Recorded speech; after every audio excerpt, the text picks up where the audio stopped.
Sorry বলতে হয় তো। মাকে সরি কেন বলতে হবে? তুমি মাকে বকো করলে মাকে সরি বকো বলতে হয় তো। মা ওষুধ খাবে নাই বলছে, তাহলে মাকে তো বকু করতে হয়। হ্যাঁ, সরি বলতে হয় তো। সরি বলতে হয়।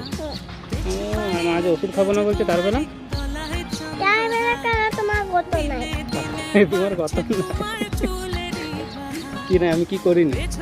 তুমি মাকে বকো যদি করো তাহলে আমি তোমাকে ভালো পাবো না।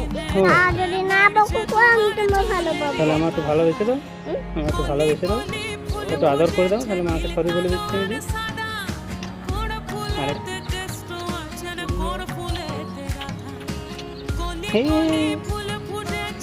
সরি সরি ধনুর মা, সরি হয়েছে। মাকে আগে ফোন করো। তাও ফোন করবো তো, ফোন করে সরি বলতে হবে। ও ঠিক আছে, তাই হবে। আমার মা